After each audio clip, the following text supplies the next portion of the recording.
29th వాడే పుష్పవతి miss అయ్యి అందరూ పోయింది మధ్యలో అమ్ముతానండి తాగవాడు ప్రభావతి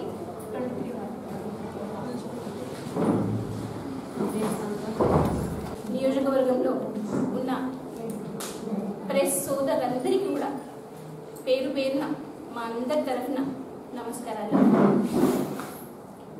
పట్టభద్రుల ఎమ్మెల్సీ ఎలక్షన్స్లో భాగంగా ఈరోజు ఎన్రోల్మెంట్ స్టార్ట్ అయింది. ఓటర్ నమోదు ప్రక్రియ అనేది స్టార్ట్ అయింది. పట్టభద్రులందరికీ కూడా ఎమ్మెల్సీ ఎలక్షన్స్లో ఓటు వేసే పట్టభద్రులందరికీ కూడా నేను విజ్ఞప్తి చేస్తున్నాను, మీ అందరి పేర్లు కూడా నమోదు చేసుకోండి. ఇవాళ మా ఎమ్మెల్యే గారు కూడా సతీమణి గారితో కలిసి ఎంఆర్ఓ ఆఫీస్కి వెళ్ళి ఎన్రోల్ చేసుకోవడం జరిగింది.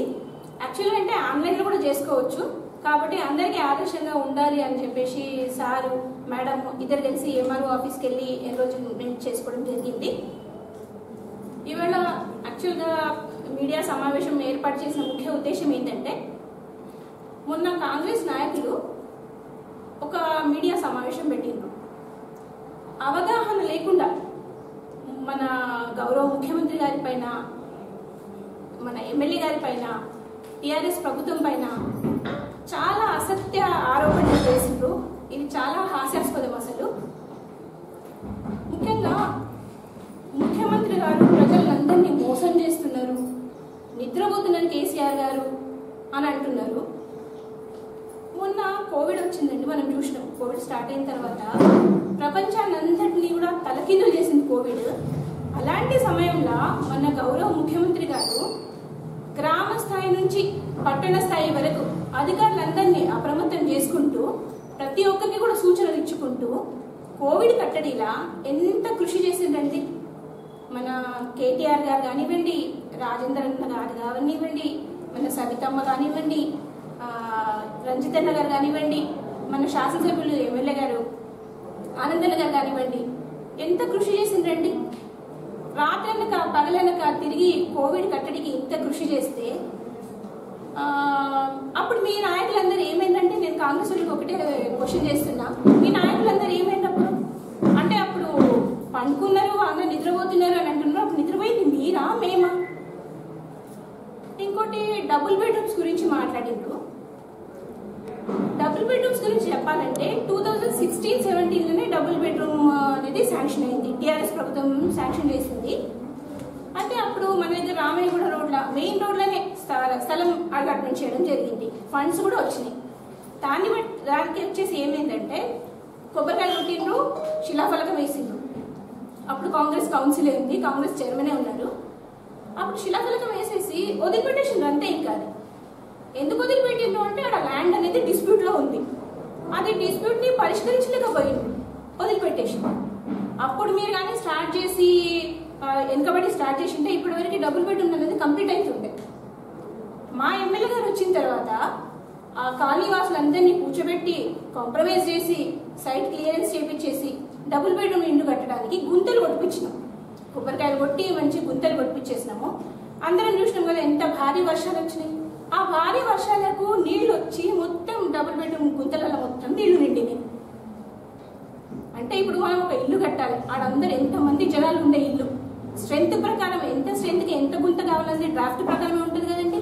దాంట్లో దాని ప్రకారం మంచి లోతైన గుంతలు కొట్టి ఇంకా పిల్లర్స్ వేసే స్టేజ్లో వర్షాలు వచ్చినాయి, నీళ్లు మొత్తం నిండిపోయినాయి. కాంగ్రెస్ లో వాళ్ళు ఏం ఆరోపణ చేస్తున్నారంటే, నిజంగా ఎమ్మెల్యే గారు డబుల్ బెడ్రూమ్ ఇండ్లు కట్టిస్తా అని చెప్పి జేసీబీ తీసుకుపోయి స్విమ్మింగ్ పూల్ చేసిండ్రు. ఏంటండి ఇది? అంటే గుంతలు కొట్టకుండా పిల్లలు లేకుండా డబుల్ బెడ్రూమ్ ఎట్లా వస్తాయి? ఇప్పుడు మేము స్టార్ట్ చేసినాం, కొన్ని రోజుల్లో డబుల్ బెడ్రూమ్ అనేది మొత్తం కంప్లీట్ అవుతుంది.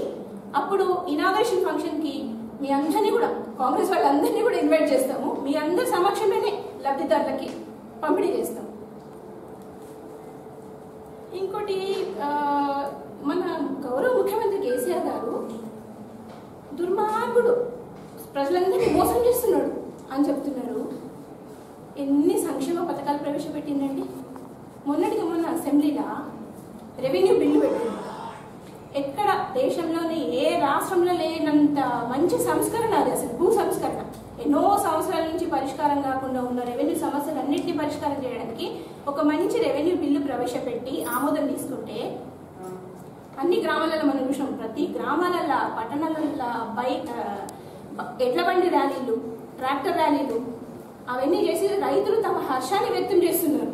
అంటే ఎంత సంతోషంగా ఉన్నారు రైతులందరూ. అలాంటి అంత మంచి రెవెన్యూ బిల్లు ప్రవేశపెట్టి అంత సంక్షేమాలు చేస్తూ ఉంటే కేసీఆర్ గారు ప్రజలను మోసం చేస్తున్నారు. అంటే దీంట్లో మోసం చేయడానికి ఏముంది? దుర్మార్గుడు అది ఇది ఏం భాష అండి? మనం ఎవరిని విమర్శిస్తున్నాము? మన స్థాయి ఏంటి అనేది కూడా కొంచెం చూసుకోవాలి కదా.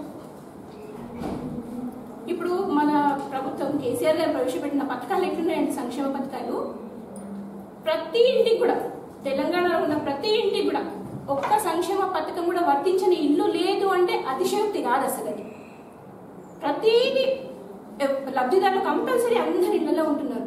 లాస్ట్ ఏ పథకాలు మాకు వర్తిస్తలేవు అంటే కనీసం తాగడానికి మిషన్ భగీరథ నీళ్ళల్లో వస్తుంది. అది కూడా మన కేసీఆర్ గారు వచ్చిన తర్వాతనే కదా. లేకపోతే బిందెలు పట్టుకొని ఎంత ఘనం ఇది చేస్తుంటే అందరూ చూసినాం కదా. అందరూ మనం ఈ అన్ని సంక్షేమ పథకాలన్నీ మంచిగా ప్రవేశపెడుతున్నారు కాబట్టి ఇప్పుడు చూడండి, జెడ్పీ ఎలక్షన్స్లలో 33 జెడ్పీ సీట్లకి 32 టీఆర్ఎస్ కైవసం చేసుకోతుందండి. మున్సిపాలిటీ ఎలక్షన్లకు వస్తే చైర్పర్సన్లు 112 చైర్పర్సన్లకి 122 చైర్పర్సన్లకి 112 చైర్పర్సన్లు టీఆర్ఎస్. సొసైటీ ఎలక్షన్స్ తీసుకుంటే 8 సొసైటీలకు 8 టీఆర్ఎస్. మా మున్సిపల్ దాంట్లో తీసుకుంటే 34 వార్డులు ఉన్నాయండి మన దగ్గర, 25 టీఆర్ఎస్ వచ్చింది. అంటే ప్రజలందరూ ఎంత మంచిగా సంక్షేమ పథకాలన్నీ ఆదరించి అభివృద్ధి ఎంత బాగా చేస్తున్నారు సీఎం కేసీఆర్ గారు అని చెప్పేసే కదండి ఓట్లు ఇస్తున్నారు. దీంట్లో ప్రజల్ని మోసం చేసిండ్రు అంటే ఏమన్నట్టు ఇది? అంటే ఇన్నిసార్లు కూడా ప్రజలు బుద్ధి చెప్తా ఉంటే కూడా ఇంకా కాంగ్రెస్ నాయకులకి కళ్ళు తెచ్చుకుంటున్నారు వీళ్ళు. ఈసారి ఎమ్మెల్సీ ఎలక్షన్లలో కాంగ్రెస్ నాయకుడిని గెలిపించి కనువిప్పు చేయండి అని అంటున్నారు. 70 సంవత్సరాల కాంగ్రెస్ పాలనలో ఏం కనువిప్పైందండి మనకి?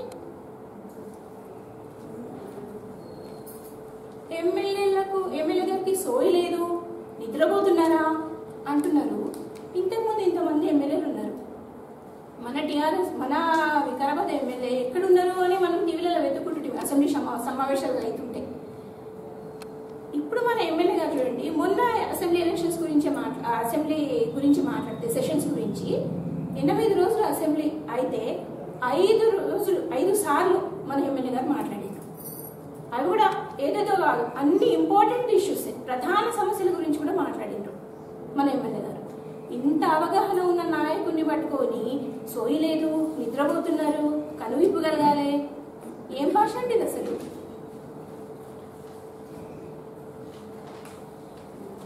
మేము అందరికీ ఒకటే రిక్వెస్ట్ చేస్తున్నాం, కాంగ్రెస్ నాయకులందరికీ కూడా, మీరు సలహాలు సూచనలు ఉంటే ఇవ్వండి. ఎందుకంటే వికారాబాద్ అభివృద్ధి ధ్యేయంగా మన ఎమ్మెల్యే గారు ముందరకు పోతున్నారు. మేమందరం కూడా మా కౌన్సిలర్స్ అందరూ కూడా ఆయన వెనుక ఉన్నాము. ఆయన దిశానిర్దేశం చేస్తున్నారు, మంచి గైడెన్స్ ఇస్తున్నారు, దాని ముందుకు పోతున్నాం మేము. మీరందరూ కూడా సలహాలు సూచనలు ఇచ్చి అభివృద్ధికి పాటుపడండి. దయచేసి ఇలాంటి అవాకులు చెవాకులు మాట్లాడొద్దండి. అదొకటి నేను రిక్వెస్ట్ చేస్తున్నాను. టీఆర్ఎస్ బలపరిచిన అభ్యర్థికి ఎమ్మెల్సీ ఎలక్షన్స్లలో మనందరం కూడా, మీ పట్టభద్రులందరూ కూడా ఓట్లేసి గెలిపించగలరని ప్రార్థన. ప్రెస్ మీట్ పెట్టి మన సీఎం గారిని ఎమ్మెల్యే గారిని విమర్శించడం జరిగింది. ఎలక్షన్స్ అప్పుడు ఇచ్చిన హామీలని ఎమ్మెల్యే ఏం చేస్తున్నారు, ప్రతి ఒక్కరికి ఉద్యోగాలు ఇస్తామన్నారు, ఏదేదో అన్నీ చెప్పడం జరిగింది. మన దగ్గరికి వచ్చినవి కూడా పక్క వాళ్ళు తీసుకుపోతుంటే మీరు ఏం చేస్తున్నారు అని అడగడం జరిగింది. అయితే స్కీమ్స్ గురించి అయితే అందరికీ తెలుసు. ప్రతి ఒక్కరూ ప్రజలు ప్రతి ఇంటికి అన్ని స్కీమ్స్ ఏదో ఒక విధంగా, రైతు బంధు లేకపోతే వాటర్ సప్లై, ఏదో ఒకటి, ఓల్డ్ ఏజ్ పెన్షన్, వేరే వికలాంగుల పెన్షన్, ఎన్నో ఉన్నాయి. అవన్నీ చెప్పుకుంటా పోతే మనము ప్రతి ఒక్కరికి తెలుసు అవన్నీ అందరికీ తెలుసు. ప్రజలకే అవగాహన ఉన్నప్పుడు మనం పాయింట్అవుట్ చేయడంలో అర్థం లేదు. దానికి ఔటర్ రింగ్ రోడ్డు మన దగ్గర లేదు, మన దగ్గర ఉన్నది శాంక్షన్ అయింది వికారాబాద్ది, తాండూరుకు పోయింది, మీరు ఏం చేస్తున్నారు అన్నారు. అంతకుముందు డిస్ట్రిక్ట్ హాస్పిటల్ వికారాబాద్కి శాంక్షన్ అయ్యింది ఉండేది, మరి తాండూరు పోయినప్పుడు అప్పుడు ఉన్న వాళ్ళు ఏం చేసిండ్రు? వికారాబాద్కి బస్ డిపో శాంక్షన్ అయ్యింటే పరిగిపోయింది, అప్పుడు ఏం చేసిండ్రు? ఇప్పుడు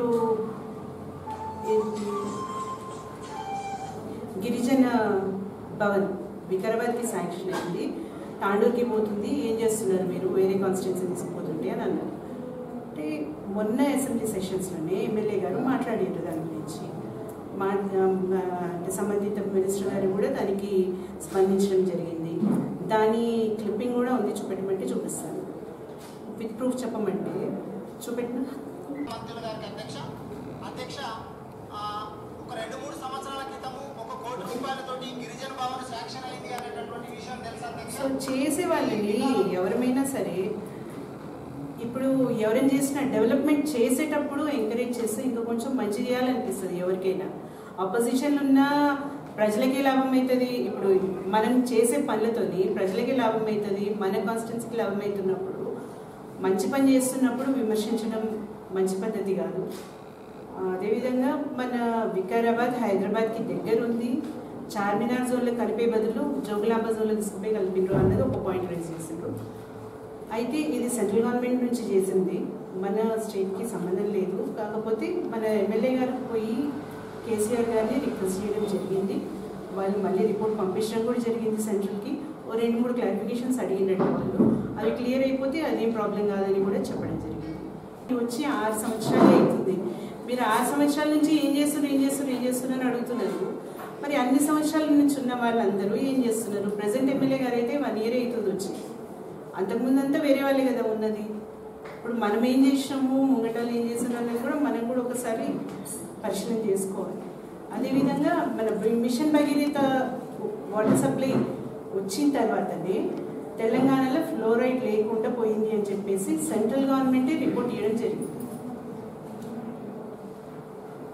ఓకే, ఇంకా అది ఇప్పుడు లోన్స్ గురించి మాట్లాడారు. మనకు ఒక 1 లక్ష రూపాయల లోన్ కావాలి అని అంటే మనకి లోన్ ఇచ్చే మనిషి మనం మళ్ళీ ఇవ్వగలుగుతామా లేదా అని ఆలోచించి ఇస్తారు.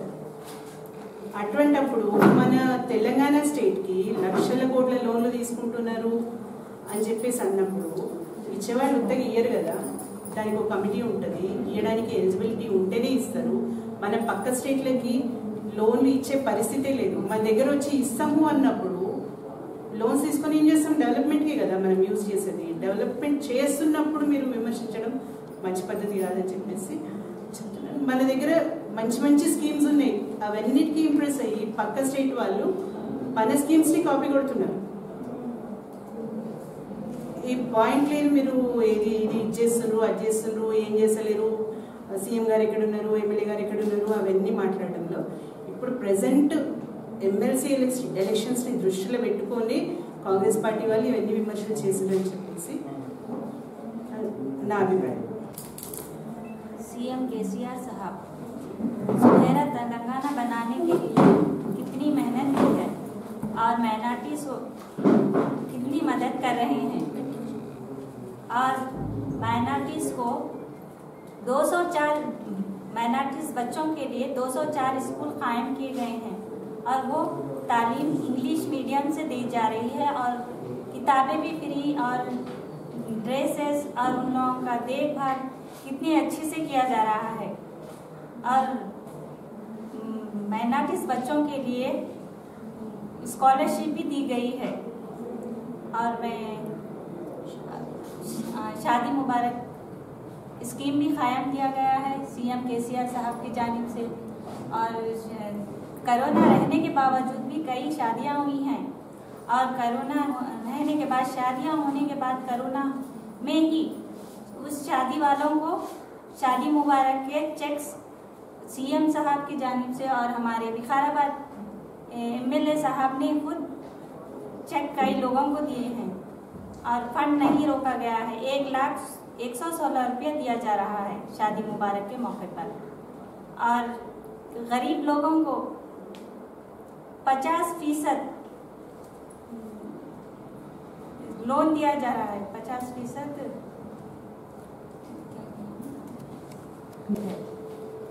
और केसीआर की दिया जा रहा है क्योंकि गरीब मुसलमान की औरतें गवर्नमेंट हॉस्पिटल में ही इलाज कराती हैं और उनकी अच्छी सी देखभाल की जा रही है। लड़की होने पर 13,000 रुपये दिया जा रहा है और लड़का होने पर 12,000 रुपये दिया जा रहा है। कभी कांग्रेस की तरफ से माइनॉरिटी को दिया गया है क्या? और एमएलसी इलेक्शन आ रहा है, माइनॉरिटी के जो भी डिग्री करे हुए हैं उन लोगों से मेरी एक गुजारिश है कि टीआरएस का जो भी मेंबर एमएलसी के लिए वोट दें, टीआरएस मेंबर को ही जिताएं। ये कहते हुए मैं इजाज़त चाहती हूँ। మొన్న కాంగ్రెస్ నేతలు మన ఎమ్మెల్యే గారిపై చాలా విమర్శగా మాట్లాడినారు. అది అలా మాట్లాడడం చాలా తప్పుగా అనిపిస్తుంది. మా టీఆర్ఎస్ నేతలు కూడా చాలా బాధకు గురవుతున్నారు. వారు అలా మాట్లాడడం మంచిది కాదు. మన ఎమ్మెల్యే గారు స్పెషల్ ఫండ్ తీసుకురాలేదు అని చెప్పేసి వారు ఎన్నో ఆరోపణలు చేస్తున్నారు. అయితే ప్రపంచం మొత్తం కరోనాతో ఎంతో కష్టపడుతుంది. అయినా కూడా మన ముఖ్యమంత్రి గారు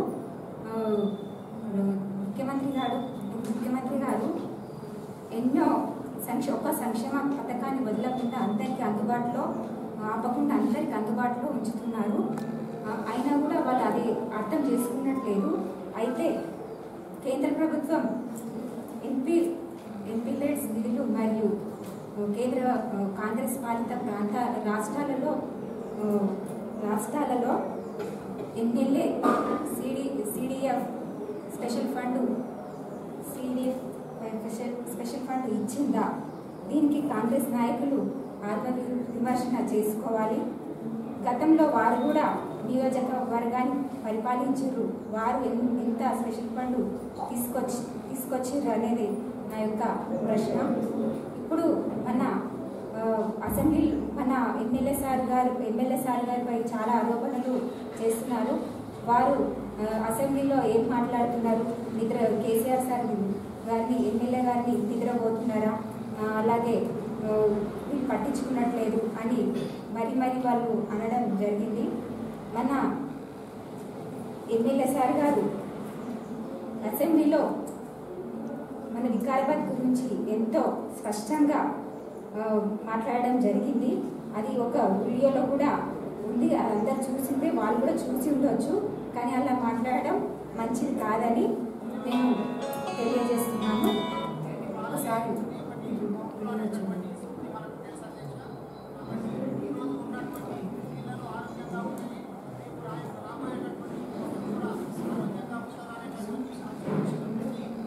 ముఖ్యమంత్రి కేసీఆర్ గారు కిట్ పెట్టి అట్లాగే న్యూ బార్న్ బేబీ యూనిట్స్ పెట్టి అయిపోయింది అధ్యక్ష పెట్టి మాతా శిశు మరణాలను తగ్గించినటువంటి విషయం గౌరవ మంత్రి గారు తెలియజేస్తున్నారు అధ్యక్ష. కాలేజీ లేదు. ఇప్పుడు మన సార్ ముఖ్యమంత్రితో మాట్లాడి డిగ్రీ కాలేజీ మంజూరు చేయడం చివరి దశకు వచ్చింది, మంజూరు చేయబడుతున్నది. అయితే దాన్ని ఒకసారి వారు గ్రహించాలని, అయితే వారు మరి ఇలా విమర్శలు చేయకూడదని నేను మరొకసారి విన్నపిస్తున్నాను. అలాగే మన ఔషధ నగర్ గురించి కూడా వాళ్ళు మాట్లాడినారు. అయితే మన ఎమ్మెల్యే సార్ గారు ఈటెల రాజేందర్ గారిని కలిసి ఆయుష్ హాస్పిటల్ గురించి వారు ప్రస్తావించడం జరిగింది. వారు త్వరలో హాస్పిటల్ను వికారాబాద్కు మంజూరు చేస్తామని వారు చెప్పడం కూడా విశ్వాసం కూడా వ్యక్తం చేయడం జరిగింది. వారు ఒకసారి ఇది గ్రహించాలి. మన తెలంగాణ ప్రభుత్వం చాలా అన్యాయం చేస్తుందని వారు ఆరోపణలు చేస్తున్నారు. విద్యార్థుల భవిష్యత్తుతో ఆడుకుంటున్నారని కూడా వారు మరి అనడం జరుగుతుంది. మన గౌరవనీయులైన ముఖ్యమంత్రులు ఎన్నో రెసిడెన్స్ స్కూళ్లను ప్రారంభించారు. అందులో 5 స్టార్ హోటల్లో ఉన్న మెనూ కూడా కనిపిస్తుంది. అయితే వారు అందులో చదివిన విద్యార్థులు 150 పైగా MBBS సీట్లను సంపాదించి వారు ఉన్నత విద్యను పొందుతున్నారు. భారతదేశంలో ఉన్న మంచి మంచి యూనివర్సిటీలో వాళ్ళు సీట్లను పొంది మంచి వాళ్ళ భవిష్యత్తుకు బాట వేసుకుంటున్నారని నేను చెప్పడం జరుగుతుంది. వారు ఇలాంటి ఆరోపణలను ఆపి వాళ్ళు ప్రభుత్వం ఏం చేస్తుంది అనేది వాళ్ళు ఒకసారి గ్రహించాలని కోరుతూ ఏం చేస్తుందని ఉన్న కాంగ్రెస్ అన్నారు కదా, కేసీఆర్ సార్ ఎక్కడ అన్యాయం చేసిండు రైతులకు. ఇప్పుడు రైతు బీమా అని ఒకటి, రైతు బీమా రైతులకు చేసిన పంటలు కొనుగోలు చేసే విధంగా గిట్టుబాటు ధరలు కల్పిస్తుండ్రు, 24 hours కరెంటు ఇస్తుండ్రు. ఒకప్పుడు రైతు బీమా పథకాలు వచ్చేసి రైతులకు అసలు అందేదే కాదు. ఇప్పుడు ఒక వ్యక్తి రైతు ఒక గుంట భూమి ఉన్న, ఒక 10 ఎకరాల భూమి ఉన్న రైతులు ఎవరైనా చనిపోతే ఈ 5 లక్షల బీమా ఇవ్వడం కూడా జరుగుతుంది రైతులకు. అలాంటప్పుడు మరి రైతులకు ఎక్కడ అన్యాయం జరుగుతుంది? 24 గంటలకు కరెంటు ఇస్తుంది ఇప్పుడు మన కేసీఆర్ సార్. ఒకప్పుడు అసలు 2 గంటల రాత్రి వేళలో నైట్ 3 గంటలకు కానీ 2 గంటలకు కానీ కరెంటు పొలాల దగ్గరికి వెళ్ళి నీళ్లు పెట్టుకునే రోజులు కూడా జరిగినాయి.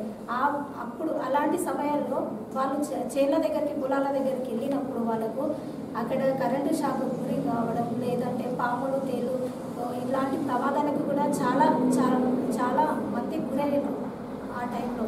ఇప్పుడు మనకు అలాంటివి ఏది లేదు, 24 గంటల కరెంటు ఇవ్వడం జరుగుతుంది. కాబట్టి ఎప్పుడైనా కరెంటు మోటార్ ఆన్ ఆఫ్ చేసుకోవడానికి ఇప్పుడు సౌకర్యం ఉంది. ఒకప్పుడు ఇలాంటి సౌకర్యాలు ఇలాంటివి లేవు. మన కేసీఆర్ సార్ ప్రభుత్వం వచ్చిన తర్వాత ఎప్పుడు కూడా రైతులకు అన్యాయం ఎట్టి పరిస్థితుల్లోనూ జరుగుతలేదు. ఇప్పుడు రైతు వేదికలు అని అవన్నీ ప్రతి ఒక్కటి మన కేసీఆర్ సార్ మనకు అందుబాటులోకి తీసుకొచ్చిండు. ఒకప్పుడు దళారీల రైతు ధాన్యం కొనుగోలు చేయాలంటే దళారీల చేతిలో నుంచి అప్పుడు రైతుకు డబ్బులు వచ్చాయి. 1 రూపాయి డబ్బు వస్తుందంటే ఫస్ట్ అక్కడ స్టార్ట్ అయిందంటే రైతు చేతికి వచ్చేసరికి అది 1 రూపాయిగా మిగిలిపోతుంది. ఇప్పుడు డైరెక్ట్ ఆన్లైన్లోనే రైతు అకౌంట్లకే పడిపోతున్నాయి. ఇంకా రైతులకు చెక్ 2 విడతలుగా రైతులకు అది 2 విడతలలో రైతులకు చెక్కులు ఇవ్వడం జరుగుతుంది. ఫస్ట్ పంట నష్ట పరిహారం ఇవ్వడం జరుగుతుంది రైతులకు. ఒకటి రబీ అని ఒకటి పునాసా అని 2 విడతలుగా చెక్కులు ఇవ్వడం జరుగుతుంది రైతులకు. ఇంకా సబ్సిడీ కింద వచ్చేసి రైతులకు ట్రాక్టర్ సౌకర్యం కానీ, మోటార్స్ డ్రిప్ సౌకర్యాలు కానీ ఇలాంటి మన గౌరవ కేసీఆర్ సారు ఇలాంటి రైతు పథకాలన్నిటికీ మనకు సౌకర్యం కల్పించిండు. ఇంకా రైతులకు ఎక్కడ అన్యాయం జరుగుతుంది? ఇలాంటి సౌకర్యాలు ముందు ఉన్న పాలకులు ఎవరైనా తీసుకొచ్చినా మనకు ఎప్పుడన్నా? ఇప్పుడు మన కేసీఆర్ సార్ ఇట్లా మనకి ఇన్ని పథకాలు పెట్టినా కేసీఆర్ సార్ ప్రభుత్వం వచ్చినాక రైతులకు అన్యాయం జరుగుతుంటే ఎక్కడ జరుగుతుంది? అన్యాయం ఎక్కడ జరుగుతలేదు. పాత వాళ్ళు మరియు కొత్త వాళ్ళు అందరూ ఓటర్ నమోదు చేసుకోగలరు. టీఆర్ఎస్ ప్రభుత్వంలో చేపడుతున్న ఎన్నో కార్యక్రమాలు చూసి అందరూ టీఆర్ఎస్ అభ్యర్థిని ఎన్నుకోవాలి. కాంగ్రెస్ మాజీ మంత్రి నీవు ఒక దళితుని ఎక్కడ ఆదుకోలేవు, ఎక్కడ దళితుని గుర్తించలేదు. దళిత బిడ్డలను ప్రతి ఒక్కరిని మన కేసీఆర్ గారు దళిత బిడ్డలకు ప్రతి ఒక్కటి కేటాయిస్తున్నారు. దళితుని గుర్తించి ప్రతి ఒక్క దాంట్లో దళితునికి టీఆర్ఎస్ ప్రభుత్వం గుర్తించి వారికి అన్ని సౌకర్యాలు కేటాయిస్తుంది. టీఆర్ఎస్ ప్రభుత్వం చూడు దళితుని బిడ్డను ఆదుకుంటున్నారు. దళిత బిడ్డలను ఒక్కొక్కరిని ఒక్కో స్థానంలో పదవులు కేటాయిస్తుంది. టీఆర్ఎస్ పార్టీ దళితుల పార్టీ. టీఆర్ఎస్ పార్టీలో ఉన్నందుకు నేను గర్వపడుతున్నాను. జై తెలంగాణ, జై కేసీఆర్, జై ఆనంద్ అన్నగారు. లేదు అని అంటున్నారు. పెన్షన్స్ ఇస్తామన్నారు, ఇవ్వట్లేదు అంటున్నారు. ఒకప్పుడు వాళ్ళ హయాంలో ఉన్నప్పుడు 200 ఉన్న పెన్షన్ ఇప్పుడు 2000కు మారింది. ఒకప్పుడు కలకలలాడుతున్న వృద్ధాశ్రమంలో ఇప్పుడు విలవిలలాడుతుంది. ప్రతి ఒక్కరు అసలు ఇంట్లో ముసలాళ్ళు ఉంటే వృద్ధాశ్రమం వేసి అయిపోతుంది అనుకునే స్టేజ్లో ఉన్నవాళ్ళు ఇప్పుడు అదే ఆ 2000 ఇప్పుడు కరోనా టైంలో కూడా అవి దేనికైనా వస్తాయి అని చెప్పేసి ముసలి వాళ్ళని తెచ్చి ఇంట్లో పెట్టుకుంటున్నారు. ఈ కరోనా వచ్చి ఇంత అయినాక కూడా, ఇంత సంక్షోభంలో కూడా మనకి ముఖ్యమంత్రి కేసీఆర్ గారు మన సంక్షేమం గురించే ఆలోచిస్తున్నారు. ఎప్పుడు మన 2వ విడత ఎన్నికలు అయినాక రెండోసారి అయినాక 2000 ఇస్తానని పదవిలోకి వచ్చినాక 3 నెలల్లోనే 2016 వస్తున్నాయి అందరికీ. ఇంత సంక్షోభంలో కూడా మన సంక్షేమం గురించే ఆలోచిస్తున్నారు. ఇప్పుడు 2007లో కట్టిండ్రు ఇందిరమ్మ ఇల్లు, ఇంతవరకు మున్సిపాలిటీలో చేర్చలేదు. అది మన ఆనంద్ అన్న గారు మొన్న కేటీఆర్ గారికి సమర్పించిండ్రు. ఈరోజు పేపర్లో కూడా వచ్చింది. ఇందిరమ్మ ఇళ్లను మున్సిపాలిటీలో చేర్చాలి దాని ప్రయత్నం చేస్తున్నారు. మరి ఇన్నేళ్ళు వీళ్ళు ఏం చేస్తున్నారు? ఇప్పుడు వీళ్ళు ఏం చేయట్లేదు, పడుకుంటున్నారు అన్నీ అంటున్నారు కదా. మరి ఇన్నేళ్ళు అయింది, మున్సిపాలిటీలో ఎందుకు చేర్చలేదు? మేము వచ్చి 6 ఏళ్ళు అవుతుంది మా పార్టీ. మరి వాళ్ళు 60 years నుంచి ఏం చేస్తున్నారు? 2007లో కట్టింది ఇందిరమ్మ ఇల్లు, కానీ మరి ఇంతవరకు చేర్చలేదు.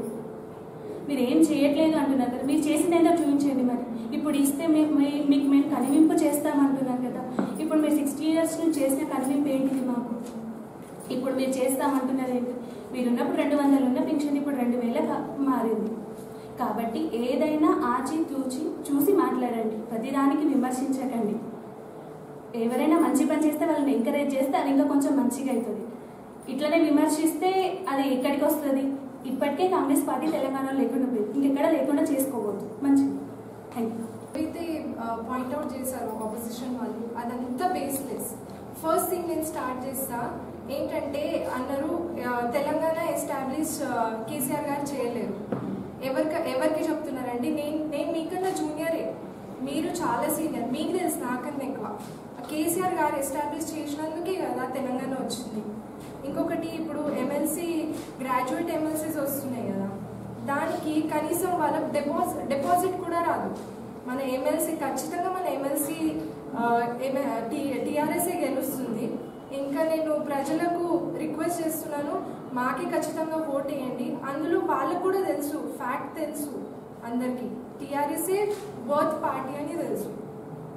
ఇంకొకటి, వాళ్ళకి ఏంటంటే ఒక భయం ఉంది, మా పార్టీ ఎక్కడ సర్వైవ్ కాదు అని. ఆ భయంతో వాళ్ళు లేనిపోని అలిగేషన్స్ మా మీద ఇస్తున్నారు.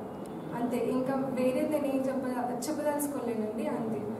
అసలు ఇక్కడ మనం అంతా కూడా ఎందుకు జమ అయ్యి మేము ఎందుకు ఈ యొక్క ప్రెస్ కాన్ఫరెన్స్ పెట్టామంటే, 2 days బ్యాక్ కాంగ్రెస్ వాళ్ళు టీఆర్ఎస్ మీద ఎన్నెన్నో మాటలు మాట్లాడారు. అది నిద్రపోతున్నారు, ఏం చేస్తున్నారు, ఏం పథకాలు ఉన్నాయి, ఏం లాభాలు ఉన్నాయి, ఎవరికి ఓసీ బీసీ ఎస్సీ ఎస్టీ వాళ్ళకు ఏమి లాభం చేస్తుండ్రు, మైనారిటీస్కి ఏం లాభం చేస్తుండ్రు అని ప్రశ్నించింది. అయితే మేము చెప్తున్నాం అన్నమాట, ఇప్పుడు మనము 70 సంవత్సరాలు కాంగ్రెస్ పరిపాలనలో ఉన్నాం, కానీ ఇంత మంచి పథకాలు, ఈ 6 ఏళ్లలో చేపట్టిన పథకాలు మనం ఎన్నడూ కూడా చూడలేం. మానస పుత్రికలైన ఈ 2 మానస పుత్రికలు, గౌరవనీయులు కేసీఆర్కి 2 మానస పుత్రికలు ఉన్నాయి. ఒకటి నీరు, ఒకటి చెట్లు. అవి హరిత ఆహారం తీసుకోండి, ఆ పథకం మనము ఎన్నడన్నా చూసినామా?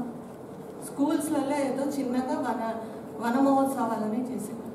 కానీ ఇప్పుడు మన మొత్తం రాష్ట్రంలోనే ప్రతి డిస్ట్రిక్ట్లో ఈ హరితాహారాన్ని వాళ్ళు చేపట్టారు. హరితాహారం వలన పచ్చదనం వస్తుంది, పచ్చదనం వలన మానవునికి ఆరోగ్యం వస్తుంది. ఇవి ఎంత మంచి అంటే దీర్ఘకాలిక అభివృద్ధి కార్యక్రమం ఇది చేపట్టారు. తర్వాత ఈ హరితహారం వల్ల మన వికారాబాద్ నియోజకవర్గంలో 9 లక్షల కన్నా ఎక్కువ చెట్లు మీద, అంటే నేను మీద చిల్లర చెప్పట్లేను, అప్రాక్సిమేట్లీ ఈ హరితహారంలో 9 లక్షల చెట్లు నాటారు.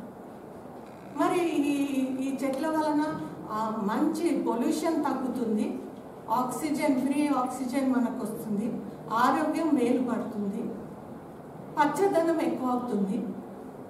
ఆ స్లోగన్ క్లీన్ అండ్ గ్రీన్ అనే స్లోగన్ అన్నట్టుగా మన అభివృద్ధి చెందుతుంది.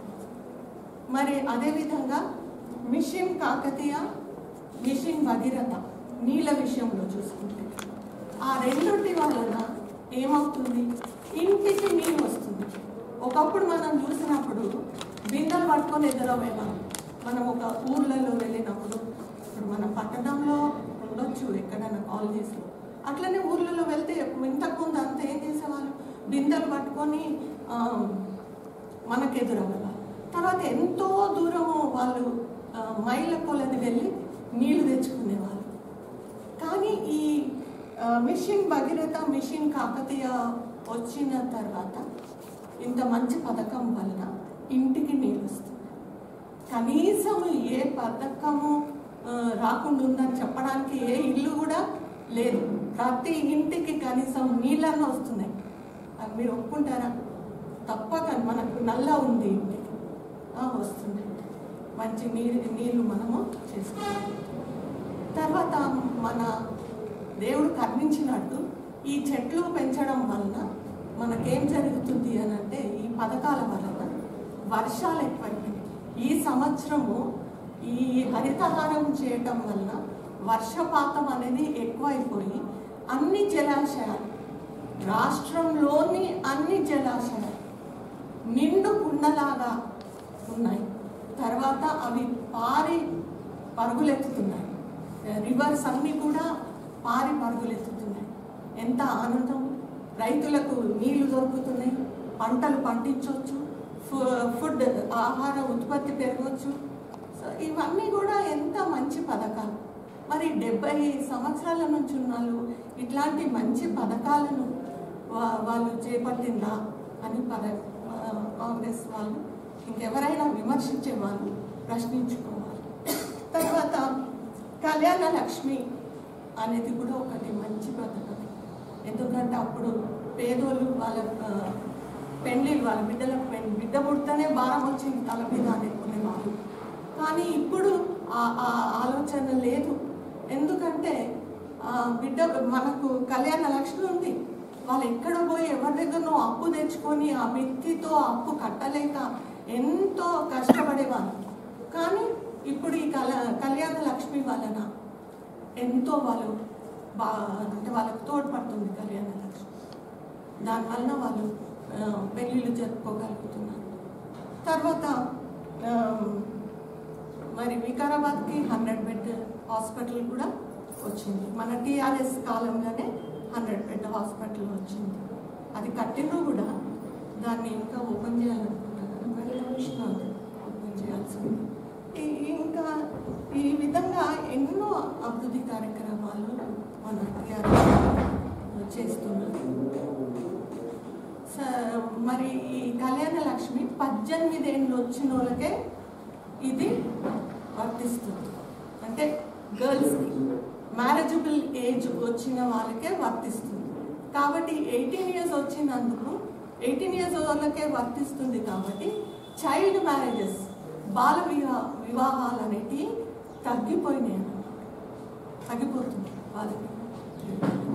తర్వాత ఈ మిషన్ భగీరథ ఇవన్నీ కూడా మనం చూస్తే నల్గొండ డిస్ట్రిక్ట్లో మన రాష్ట్రంలో ఫ్లోరైడ్ వలన నీళ్ళలో ఫ్లోరైడ్ ఎక్కువ ఉండి ఫ్లోరాసిస్ అనే జబ్బు వచ్చి ఈ ఎముకలన్నీ కూడా వంకరైపోయి చిన్న పిల్లల నుంచి పెద్దవాళ్ళ వరకు. తర్వాత ఈ పండ్లన్నీ కూడా డికే అయ్యాయి. కానీ ఎప్పుడైతే ఈ మిషన్ భగీరథ స్టార్ట్ చేసి నీళ్ళు ఇస్తున్నారో ఈ ఫ్లోరాసిస్ అనే కేసెస్ తగ్గిపోయినాయి అసలు. ఇది సెంట్రల్ గవర్నమెంట్ వాళ్ళే మనకు చెప్పిందన్నమాట. ఈ తెలంగాణలో నల్గొండ డిస్ట్రిక్ట్లో, తర్వాత అటు చుట్టూ ఉన్న వరంగల్ డిస్ట్రిక్ట్ అటు ఫ్లోరాసిస్ తగ్గింది.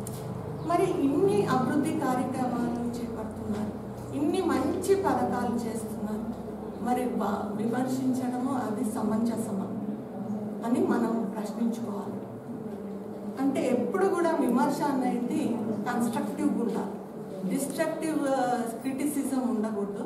కన్స్ట్రక్టివ్ క్రిటిసిజం ఎప్పుడు డెవలప్మెంట్ కొరకు మనము ఎంత చేసినామో అని వాళ్ళు చూసుకోవాలి. టీఆర్ఎస్ ప్రభుత్వము దూరదృష్టితో మన రాష్ట్రంలో ఉన్న వనరులన్నీ కూడా ఎంతో సరైన విధంగా ఉపయోగించుకుంటూ ప్రజలందరికీ మేలు కలుగుటకు చిత్తశుద్ధితో ఈ కార్యక్రమాలన్నీ కూడా చేపడుతున్నారు. వనరులు, ఈ వనరులను మనం మన ఫ్యూచర్ కోసం కూడా కాపాడుకోవాలి, ఫ్యూచర్ జనరేషన్స్ కోసం. సో దాన్ని సరైన విధంగా వాడుకొని చిత్తశుద్ధితో ఈ కార్యక్రమాలన్నీ చేపడుతున్నారు. సో ఇన్ని పథకాలు, మంచి అభివృద్ధి చూస్తున్నాం మనం టీఆర్ఎస్ గవర్నమెంట్. సో ఈ టీఆర్ఎస్ చేసిన అభివృద్ధిని మనం గమనించి మరి ఇప్పుడు వచ్చే ఎమ్మెల్సీ గ్రాడ్యుయేట్ ఎలక్షన్స్కి టీఆర్ఎస్ క్యాండిడేట్ ఎవరికైతే సపోర్ట్ చేస్తారో, ఏ క్యాండిడేట్కు, టీఆర్ఎస్ క్యాండిడేట్కు సపోర్ట్ చేస్తూ మనము టీఆర్ఎస్ క్యాండిడేట్ గెలిపించాలి. తర్వాత మన ఎమ్మెల్యే గారు, గౌరవనీయులు మన ఎమ్మెల్యే గారు మన వికారాబాద్ నియోజకవర్గాన్ని ఎంతో అభివృద్ధి చేయాలని ఎన్నెన్నో కార్యక్రమాలను చేపడుతున్నారు. మరి కరోనా వచ్చినప్పుడు కూడా ఈ కళ్యాణ లక్ష్మి ఫండ్ అనేది అస్సలు ఆపలేరండి. ఇంకా కావలిస్తే వర్కింగ్ వాళ్ళకి ఇచ్చేసిందని. ఇప్పుడు నిన్న కూడా మరపల్లిలో ఇది పేపర్లో కూడా వచ్చింది, కళ్యాణ లక్ష్మి చెక్కులు అందజేయాలి. మనం ఏం చేయాలంటే మన ఎమ్మెల్యేకు కోఆపరేట్ చేస్తూ, ఎమ్మెల్యే గారికి, డాక్టర్ ఆనంద్ గారికి మన వర్గాన్ని అభివృద్ధి పరిచే విధంగా ఆ బాటలో మనం అందరం కూడా నడవాలి. కానీ ఏదో ఇది చేస్తుండు, అది చేస్తుండు, నిద్రపోతుండా అని విమర్శించడము అది తగ్గదు అని నేను మున్సిపల్ ఫండ్స్ టంచన్గా ప్రతి నెల 1వ తారీఖు నుంచి 5వ తారీఖు వరకు టంచన్గా పడిపోతుంది. అంటే నేను చెప్పేది ఏంటంటే, ఎంత ఇప్పుడు మన గౌరవ్ కేసీఆర్ గారు వచ్చిన తర్వాత ట్రాన్స్పరెన్సీ, పారదర్శకత ఎంత ఉంది అంటే, ఫస్ట్ ఎట్లుంటుండే దళారులు ₹1 ఢిల్లీ నుంచి బయలుదేరింది అంటే హైదరాబాద్కి వచ్చేసరికి 50 పైసలు అవుతుండే, మన వికారాబాద్కి వచ్చేసరికి లాస్ట్కి 5 పైసలు మిగులుతుంది. మనం అక్కినేని నాగార్జున సినిమా చూసినాం, రామదాసు. అక్కడ ఒక ఐస్ ముక్క తెప్పిస్తాడు సభలో, తీసుకొచ్చి ఐస్ ముక్క అంటే చేతిలో మారిపోతుంది. లాస్ట్కి వచ్చేసరికి రామదాస్ చేతిలోకి వచ్చేసరికి ఇంతే మిగిలిపోతుంది. ఇప్పుడు మన గౌరవ ముఖ్యమంత్రి కేసీఆర్ గారు వచ్చినాక ఎట్లా చేస్తుందంటే, డైరెక్ట్ అందరు అకౌంట్లకు పడిపోతుంది. ఇప్పుడు రైతు బంధు, రైతు బీమా తీసుకుంటే ఎవ్వరు కూడా దళారులు లేరండి. దేంట్లో కూడా మధ్య దళారులు అనేది లేదు అసలు. డైరెక్ట్ రైతు అకౌంట్లో పడిపోతుంది అంతే. రైతు బంధు అనుకోండి, రైతు బీమా అనుకోండి. అంటే నేను ఒక చిన్న ఎగ్జాంపుల్ చెప్తున్నా. అంటే ఇంత పారదర్శకంగా ఏ ప్రభుత్వం చేసిందండి?